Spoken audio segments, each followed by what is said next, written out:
edition is all about global matters, and we'll be delving into all to do with diplomacy, foreign policy, and international relations in just but a few.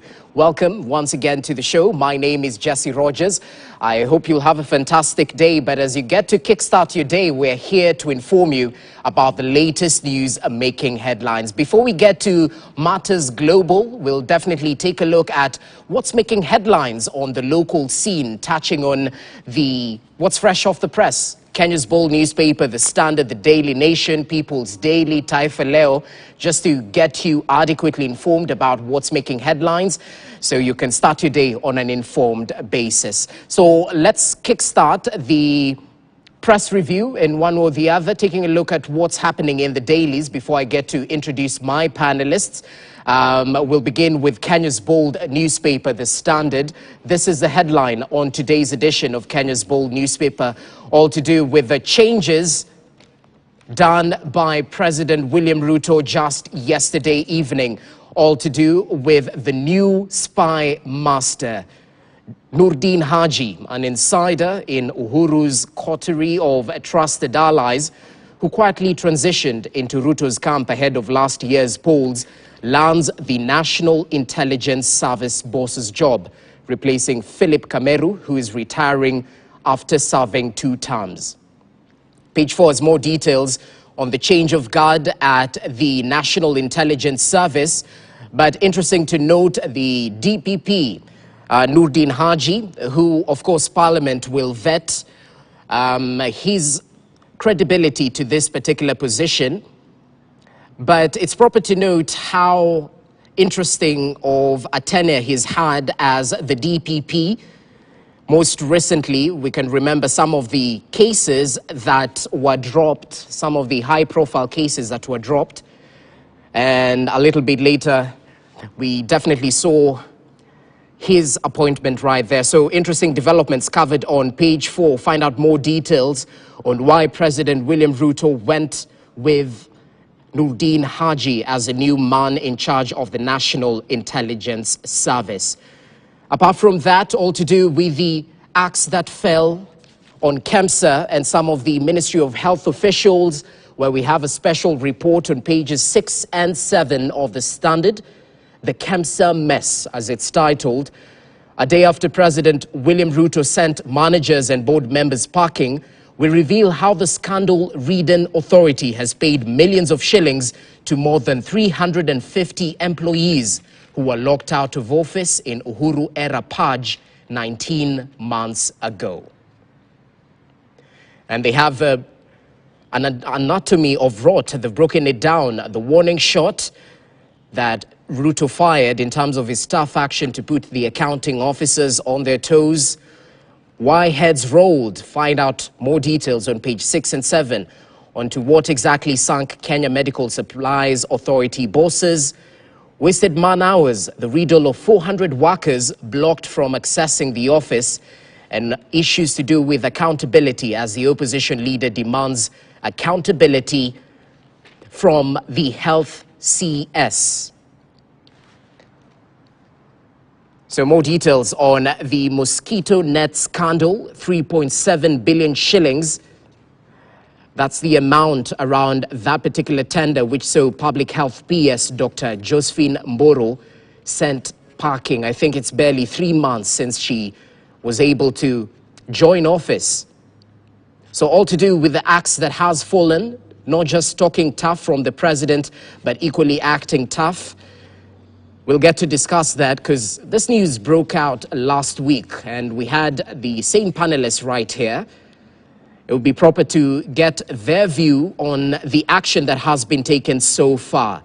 But away from that, we had from Azimio leader Raila Odinga just yesterday talking tough on the Finance Bill 2023.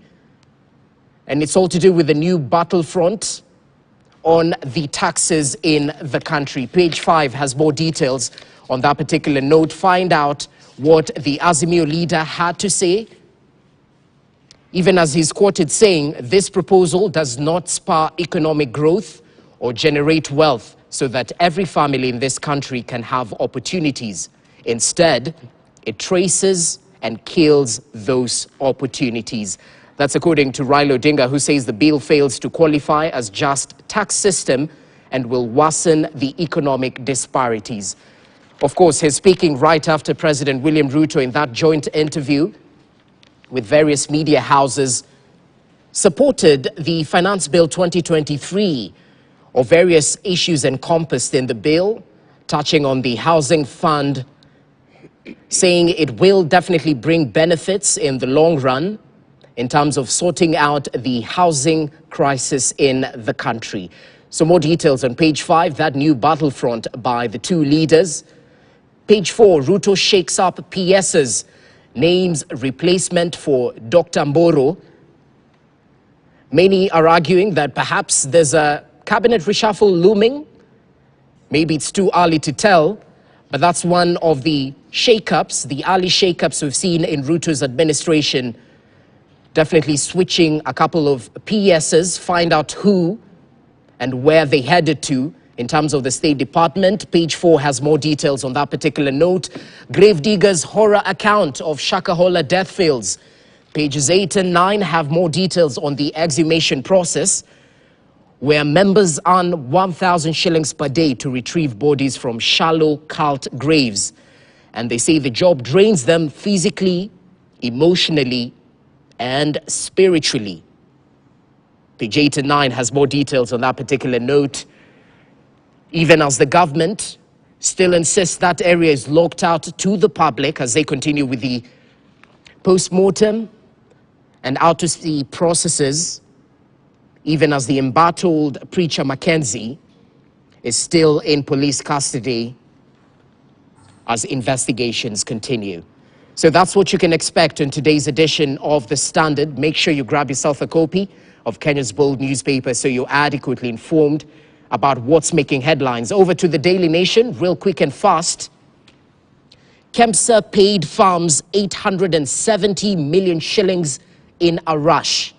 More controversy centered on the Medical Supplies Agency, where those payments that were done in a rush started in July 2022 and continued till October after the polls. Well, the Nation has more details on yet another controversy beleaguering KEMSA, days to the August 2022 general election, and amid slow business for anyone who is not in the business of campaigns. It was raining money for a handful of contractors hired by KEMSA to import personal protective equipment, PPEs, at the peak of the COVID-19 pandemic 2 years earlier. KEMSA paid 4 companies ₹500 million shillings in a series of payments whose controversy could once again invite anti-graft detectives to a government institution that has been plagued by procurement scandals over the years. Pages 4 and 5 has more details on who exactly benefited which company.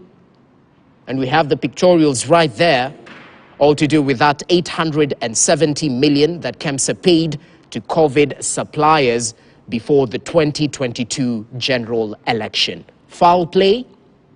Find out more details on page 4 and 5. Away from that, Haji nominated to replace Kameru as new spy master. Page 11 has more details on the change of guard at the National Intelligence Service. There was no handshake talk, Raila says, of chance meeting or meetings with President Ruto. And of course, the talk in town was on the speculation whether a political truce is in the offing. But according to the two gentlemen, that was a meeting of chance.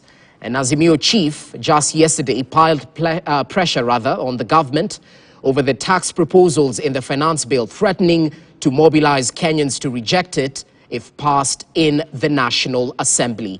So his message to Kenya Kwanza: in case you pass it, since you have majority numbers in Parliament, we will be heading back to the streets in order to protest against the tax measures in the finance bill. Find out more details on the political landscape in the country. New faces at Health Ministry as Ruto shuffles 7 PSs. Page 11 has more details on the PSs that have been reshuffled. including Jonathan Mweke, the former deputy governor in Nairobi. He's been moved from the sports to the livestock ministry, including other PSs. Their pictorials are right there, so make sure you're adequately informed about the 7 PSs who have been reshuffled following that particular scandal that rocked the Ministry of Health. So those are some of the stories covered on the Daily Nation. Make sure you grab yourself a copy. We've just perused through the front page.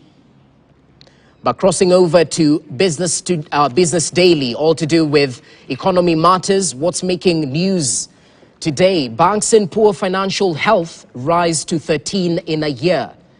Central Bank did not name the affected banks, and 8 banks posted losses, up from 5 in 2021. That's on the front page of today's edition of the Business Daily. Even as civil servants get 17.7 billion shilling pay increase in new budget, all to do with remuneration. Even in the midst of cutting back costs within the government, the wage bill seems to be going up in one way or the other. More details right there on the remuneration process. Make sure you grab yourself a copy of Business Today. Those are some of the stories making headlines. Let's shift focus to Taifa Leo. Swahili enthusiasts, we got you. Handisheki na Ruto sahau. That's according to Raila Odinga, ambapo kiongozi wa Azimio la Umoja One Kenya amepuuzilia mbali uvumi kwamba amepanga kufanya handisheki na Rais William Ruto, akisema kukutana kwake mara 3 na kiongozi wa taifa ndani ya wiki moja kulikuwa sadfa tu. Ukurasa wa pili una maelezeo zaidi on the political landscape in the country. Find out what the Azimio leader had to say. Yesu wa Tongaren ashinda majaribu. He's a free man after the courts released him yesterday. Find out more details about what transpired on page 5 of Taifa Leo. Sonko amwaga manoti mtandaoni, ajigamba pesa si shida na kuanika mamilioni ya pesa. Definitely from the social media circles, making its way to Taifa Leo page 3. Find out the uproar that the former Nairobi governor has caused as he displays his wealth on social media. DPP Haji, mkurugenzi mpya NIS. Ukurasa wa pili una maelezeo zaidi. Rais sasa aangusha shoka, all to do with the changes that have been made at KEMSA and the reshuffling of 7 PSs. More details on today's edition of Taifa Leo. Real quick and fast, let's take a look at what has been covered on the front page of the East African, the weekly edition. They're going big with the developments happening in Congo. Enter SADC, exit EAC. That's the big question they're posing, where President Tshisekedi has sought military intervention of the Southern Africa bloc, indicating that the East African force has failed to rout M23 rebels and will have to go. Pages 4 and 5 have more details on the push and pull around who exactly will be bringing intervention in the DR Congo. Will they be looking to the EAC or the South African bloc? More details on pages 4 and 5 of this weekly edition of the East African. Beijing African lenders to give $1.8 billion to EACOP. More details on page 10. Too many cooks spoil the Sudan broth. It's a conversation we'll be having with my panelists a little bit later on, all to do with a rush to pacify Khartoum. Pages 8 and 9 has more details, or have more details on the peace talks that are happening in Jeddah, despite the exchange of fire still happening in Khartoum and some parts of Sudan. More details on that. But that is the weekly edition of the East African. Make sure you grab yourself a copy so you're adequately informed about regional matters. Over to the Star, real quick and fast. Prominent politician behind KEMSA tender. where the tender was for supply of treated mosquito nets to prevent malaria among millions of poor, where a plot was hatched to grab the deal a few months after the Kenya Kwanza took power. The Star seems to be looking at the possibility and the likelihood of a top prominent politician being involved in the KEMSA tender. Pages 4 and 5 have more details on that particular scandal that has rocked the Medical Supply Agency. A pictorial, Trans Nzoia Governor Natembeya slashes daily levies by half. More details on the latest from Trans Nzoia County. Tales of Shakahola Mtumishi, who dumped husband and Mzungu for Mackenzie cult. Pages 14 and 15 highlight the tales of Shakahola and the brainwashing, perhaps, that was happening in the run-up to the unfortunate incident that has played out right there in Kilifi County. Ruto reshuffles principal secretaries in 6 ministries. Is it 6 or 7? I think the previous paper, The Nation, showed 7 reshuffled, or 7 PSs rather, including that health minister, the health PS, who was fired and replaced thereafter. So changes, all to do with the reshuffling that has been done by the president. Page 2 has more details on that. Lastly, the People's Daily, 17 billion promise for civil servants. It's all to do with a pay pledge that has been put in the budget, where Treasury has asked members of parliament to approve extra money to pay higher salaries for public sector workers. And if approved, the money will be given to SRC, which will then spend it on collective bargaining agreements. Okay, so wage bill seems to be going higher. Page 4 has more details on the spending plan. 2.2 billion, that's the amount SRC spent on higher pay and parks in 6 months to December 2022. 70 billion money to be used on interventions like paying NHIF arrears. And June 13th, that's next month, that's when we expect the Treasury CS Njogona Ndongo to present budget estimates to the National Assembly. All right, that's what you can expect in terms of the big story on the People Daily. How Education Ministry plans to spend its 135 billion shillings, where the bulk of the money will be used to pay salaries and ensure learners who sit national examinations transition to the next level. More details on page 2. Even as some 998,620 learners are not covered under the free day secondary education program. That's according to Belio Kipsang, who has been quoted right there. More details, as I mentioned, on page 2 of the People Daily. So that's what you can expect in today's edition of the Dailies. Make sure you grab yourself a copy, but do stay with us right here as we get to interrogate some of these top stories. Of course, with my panelists right here, and as I mentioned, it being a Wednesday, a little bit later on, we'll delve into global matters. But allow me to introduce them. Joined by 2 gentlemen already. Asanteni sana for your time. It's always a pleasure having you with us.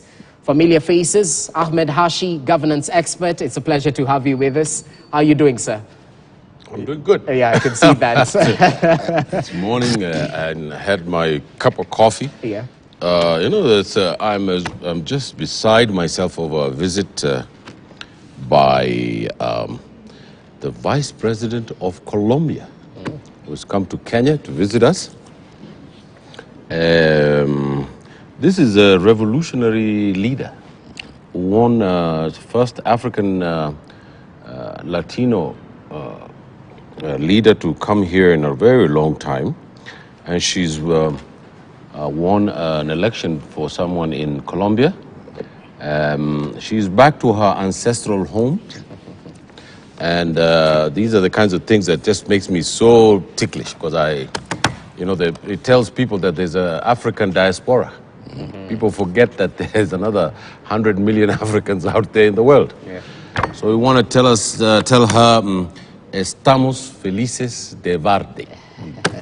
We are kindly translate. We are happy to welcome you to Kenya. Okay. In Spanish, and bienvenido. Hola. Welcome.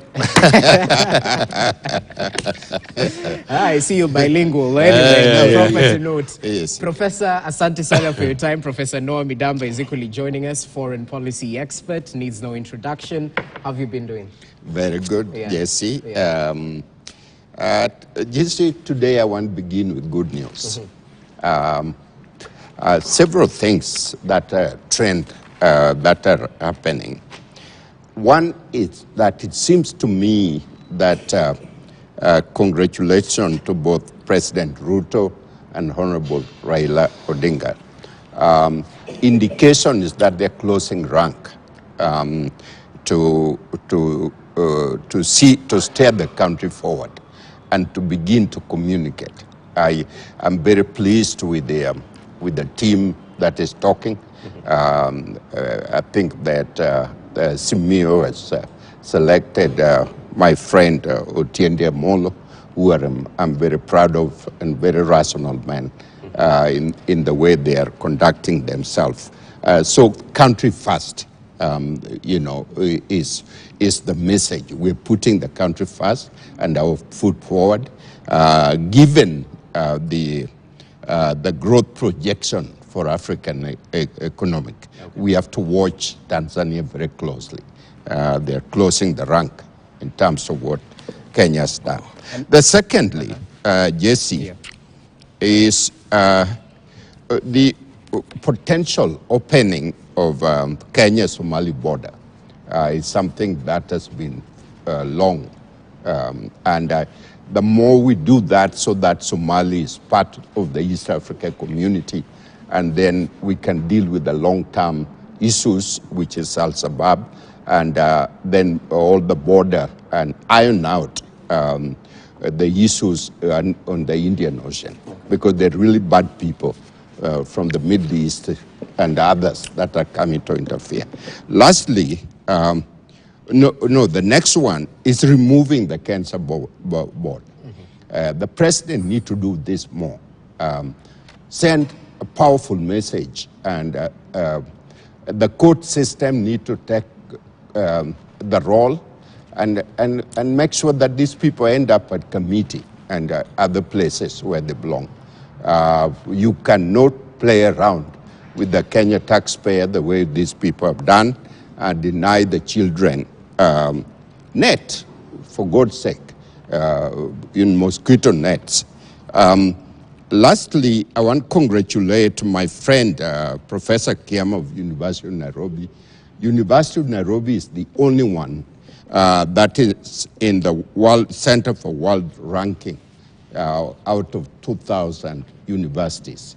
And therefore, we want our university to do well in all the areas: quality, employability, quality of faculty, and overall education. That's what we're looking forward to. That's a proper introduction, and it perhaps gives me something to talk about. Hashi, did you see the political developments that played out over the weekend? At first, it was exchanging jabs during the burial of Mokami the late. Later on, it was signs of a truce in one way or the other, even though they are denying there will be a political handshake. What do you make of the political developments, briefly, that we saw happen? Well, I can promise you that the political landscape in this country is going to change so much that people will not know what they did during the election. I can't help but to be blunt. I think it's probably the camel milk that I grew up with. And I think the landscape is going to radically change, and I think it's good for this country. I've always been a proponent of the parliamentary system of government. Because that is, we're a British colony, and our heritage, our political heritage, has been the British system of government. Now, the only thing that our leaders were supposed to do was to create a nation first, before so that we could all fill these parliamentary seats, whether you're from Baringo or Ngong, it would not matter. But, you know, they took a different route, and now we're all suffering from it. But in time, it will change. But you can see this government, which just appoints people with last names like Nyambura. Another one is Kipsang. Fat chance for Hashi ever being there. But we've seen Haji, you know, get... you know, there's a form of tokenism in this country, you know. And you know, if the tokenism is based on your acceptance of the political culture of saying yes, that's what we need to get away from. So if you say yes, you're in the team. And if you say no, you're not in the team. So I'd rather not be in the team and keep saying no from the outside, because I believe that the most important thing we need in this country is something called political courage.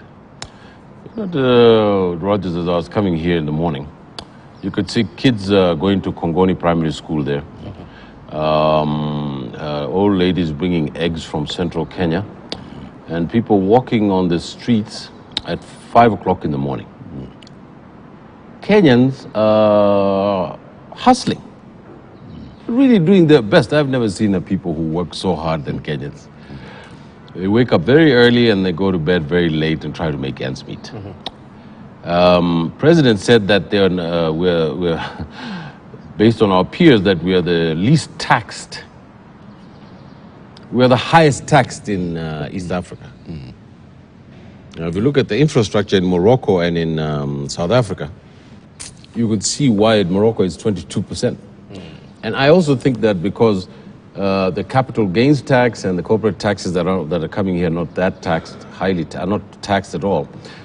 Probably not taxed at all, because the rich always get away with not paying taxes. It's the poor, the working poor, the lower middle class and the middle class who are carrying the burden of taxation in this country. So we have a president who likes to speak his mind.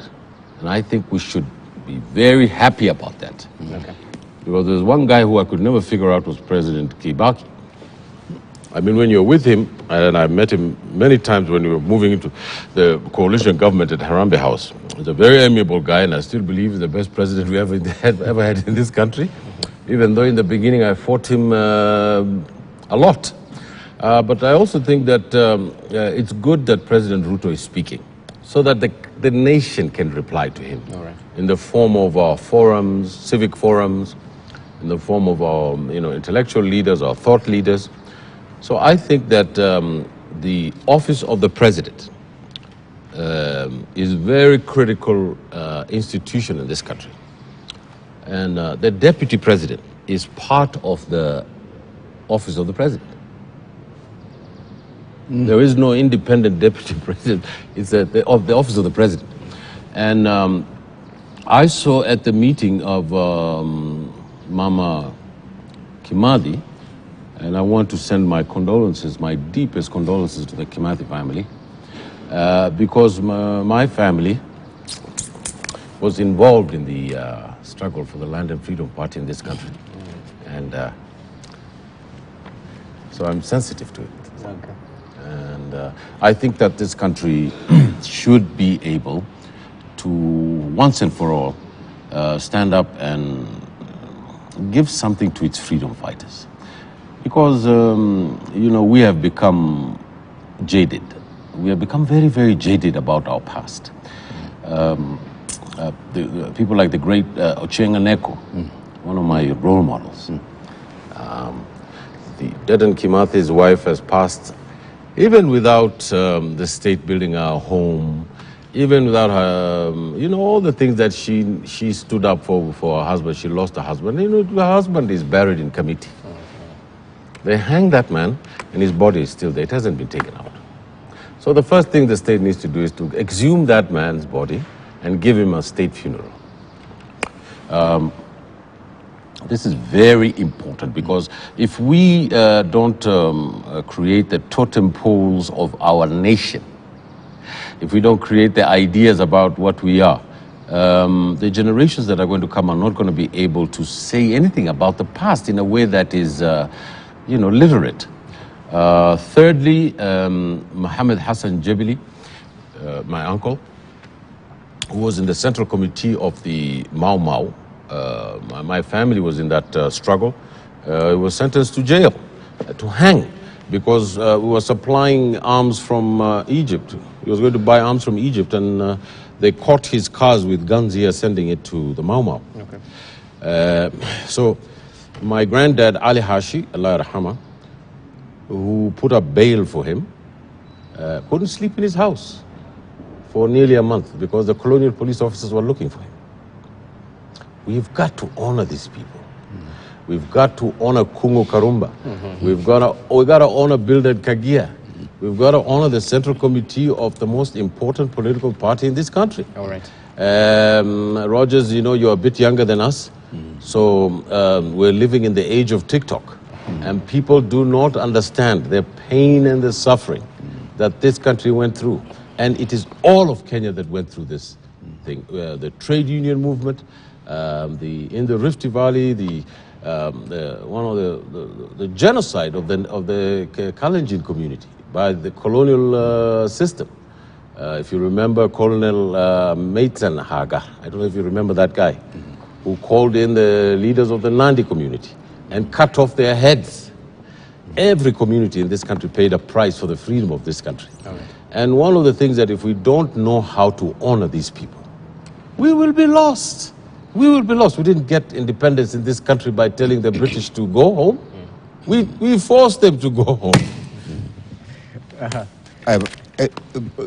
Jesse, I want to just follow up on what Hashi is saying here. I spend a lot of time in Western capital, whether it is in the UK or the US and others. And every single space, every single time, if you go to Washington capital, you see Lincoln Memorial, you see George Washington, you see all the struggle that create American independence. In Europe, statues from the beginning you are finding on the park. And it is high time, Jesse, that we take the memorial of President Kenyatta to a place where children, kids who are going to school can have access to the information, not hide it somewhere where only the family can see and others. Because the President Kenyatta belonged to us. It does not only belong to the family. Secondly, when you see the statues of that Moi put in over there by himself, there's a rungu. But the rungu does not tell the story of the man. We need memorabilia, we need the books, we need information who he was. And that is where the children need to go in and learn, and all the tourists coming. I think Uhuru Gardens is doing something. They're doing something, but just yesterday they started. But it's too late. We need to do it. Okay. Yeah, that's what I'm saying. That's what is, all these independent leaders, Kungu Karumba to Chengu Neko to everybody, there is a story about them. And that story is Kenyan story. And the kids need to know. Kids need to know. They need to go there as a group, in order to understand and have been explained. Otherwise, our route is cut. Okay. I also want to tell the Deputy President that he's the Deputy President of the Republic of Kenya. He's not the Deputy President of Nyeri. Yeah, thank you. He's a national leader. As young people are looking at him when he's speaking. You cannot say such things as the Deputy President of this country.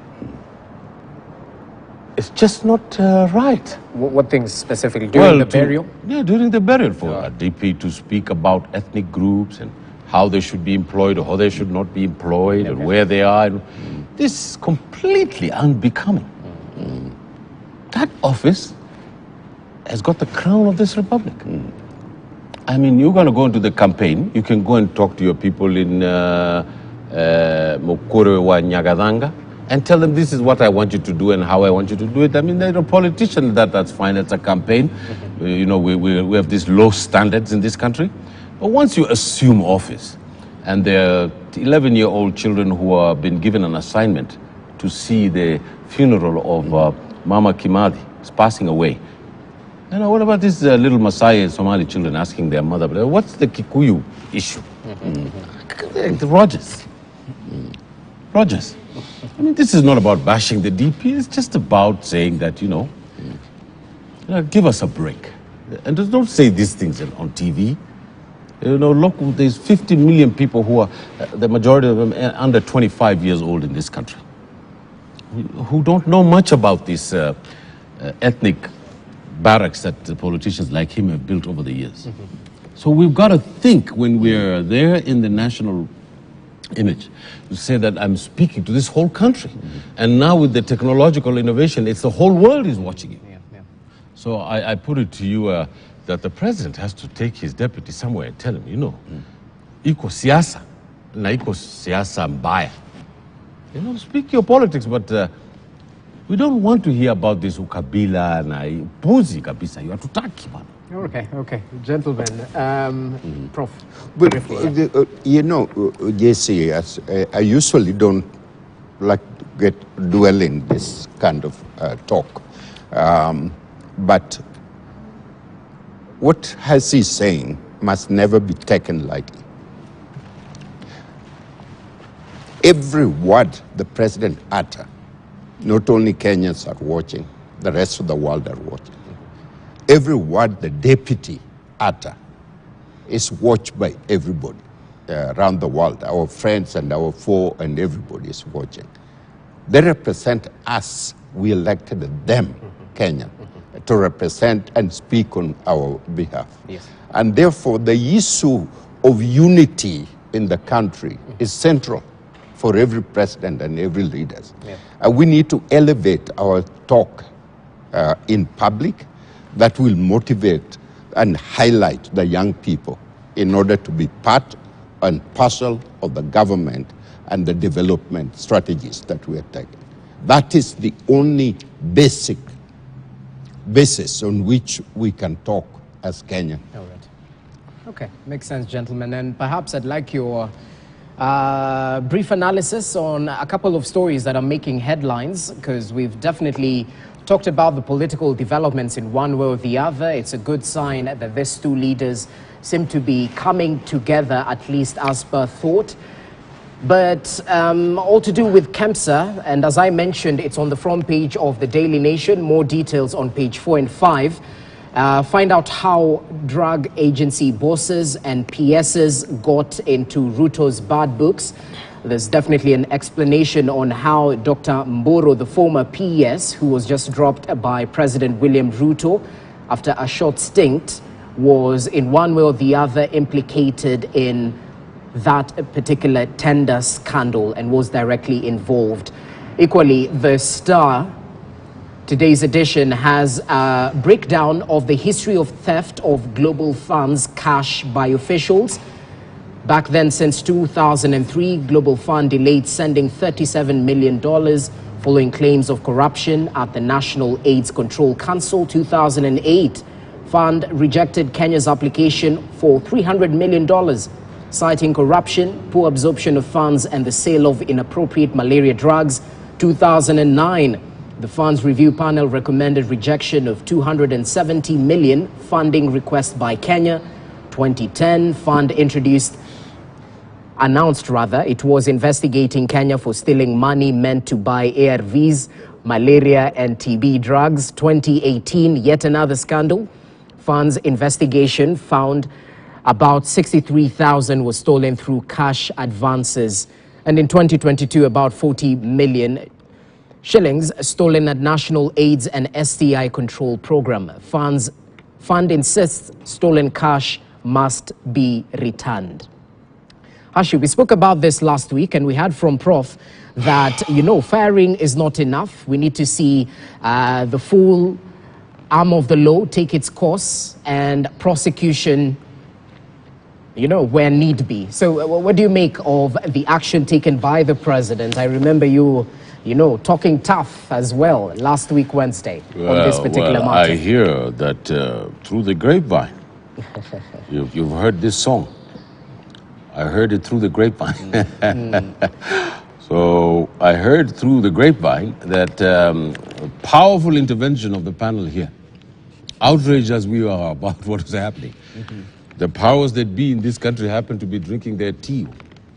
And you know, they were going around the remote control and they happened to land on KTM. And unfortunately for the people at KEMSA, they should get the, you know, the Minister of Health should resign. If the person has any dignity left in that office, if I was the Cabinet Secretary for Health, I would walk away and go home. And I would ask the president... So the buck stops all the way? No, you know, at least you have to give your resignation to the president. Whether he accepts it or denies it is his responsibility. At the very least, that's what, you know, this is part of the cornerstone of what's called responsibility in government. You know, we in Kenya don't, if you resign, you're an idiot. I remember when the new government came, I had a political appointment somewhere. So I went to the cabinet secretary and I said, oh, there's a new government, I resign, so you can get your own guy in here. He was shocked. So he called all the other people and said, what's wrong with this fellow? Why is he resigning? I didn't ask him for his resignation. So I said, you know, this is the kind of culture we need to have.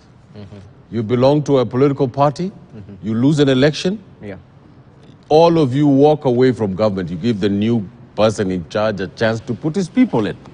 That is how this system should work. You know, what is happening at KEMSA didn't happen just today. It has been happening every time you open the newspaper, there is a front page issue about KEMSA. They wanted to steal the mosquito nets. They wanted to steal the face masks during COVID. Do you remember the amount of money that was paid out? Huh? Do you remember that? In any other decent country in this world, the government would fall.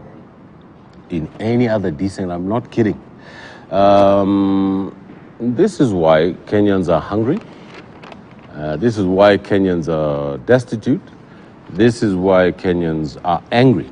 Because their tax burden is massive. And this tax burden goes to people eating. There's 319 staff who were sent home, receiving money. There was all this corruption. It is the sign of the zenith in which we have reached. So I urge this government, that at least the cabinet secretary should tender her resignation and say, look, this is not, but I also want to say to Mr. Ruto, the president, how delighted the whole country is, and in this panel, that he has acted with such swiftness on this issue. It's a fresh of breath. You know, we're not just here to criticize. We're here that when he does the right thing, when the government does the right thing, we say it. When they do the wrong, we're not in any political party. In the campaign, I was in the blue. You remember the blue party? But when I come here as my national self. I don't come here to represent a political party. We come here to give analysis about the political economy of your country in a most ethical way so that we can help the country. But that doesn't mean I don't like the color blue. So doesn't mean that. But when I come here, it's about telling the country in the humble way that we possibly can that this is where we're going and this is where we should not be going. Interesting. Allow me to appreciate the presence of Muliro Wilfred, who's just joining us. He's a research fellow at the Global Center for Policy and Strategy, GLOSSAPS, and in extension, an international relations expert. Asante sana for your time. Karibu. Thank you very much. It's a pleasure to have you with us. And we were just reflecting on what's making the front page of the Standard and the Daily Nation, the KEMSA mess, and how, you know, the government right now has a big job of cleaning up the perennial rot in the ministry and other related agencies in the Ministry of Health. People of Western Kenya criticize me because I have not said hello in their language. I said it in all the other language, but I haven't seen it. So can I? Sure, I need Oriena wa. Busher. Kama huyo. Kama lai. Okay, back to national languages, guys. So I'm okay now. You don't want to cut out a part of the country. Is it because you saw? Yeah, they told me, we have said you speak all the languages, but you never spoke ours. Okay. So I've done it. Now I'm okay. You're safe now. Buniro, your take on this briefly. Thank you very much, Hashi and Prof. Jesse, my apologies again. Winding roots and all this. No problem. Yes. So I think, as my colleague was saying, if you look at any time you cross the path of the so-called negotiators for placement of people in employment, especially politicians, I've had time, you sit with them in social places and you will hear that I'm doing something to fix my child in KEMSA, or I'm doing something to fix a relative in KEMSA. That tells you something about KEMSA. There are two things. Maybe one, there are loopholes that people know can be exploited. You know, even by, somebody said, by virtue of its position even, where it's placed, you know, away from, hidden somewhere, discreet. And then number two, a lot of money goes through that organization. And this one now vanishes into one point, that levels of putting your hand in the till are very high within KEMSA. And I think, as Hasha said, with our right hand, we thank the president for the speed by which he has moved to set as an example. We can even say, Prof, that maybe this is the first indicator of a scandal in his government. So he needs to use a very heavy hand to send a message. But with the left hand, again, we bring in our criticism. And as I think the leader of the opposition said yesterday, what's the role of the cabinet secretaries in this government? It looks like the president is carrying the entire burden, from even recruitment of junior staff within the ministries to responsibility. We expected the cabinet secretary to be the one breathing fire. Would have seen that earlier, to be the one making the changes. Remember, going down to that level of the principal secretary, as they say, these are people recruited through the public service. You know, they are not like ambassadors directly appointed by the president.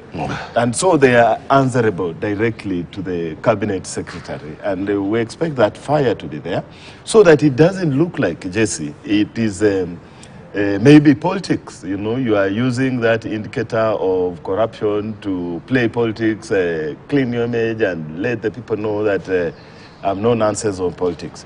But we expected this. At this time, if I were working within this government, I'll be very careful. For one reason, that one, the government is on what, Prof, in foreign policy we call the foreign policy of survival. That every decision you may even put at the back burner your national interest, but you're just looking at whatever decision you're making is to solve internal pressures. We have economic challenges, there's pressure politically, so it's foreign policy of survival. So any money or any indication that you are threatening a shilling from the external world or spoiling our name in the external world, I think you'll face the axe, a heavy axe on your neck.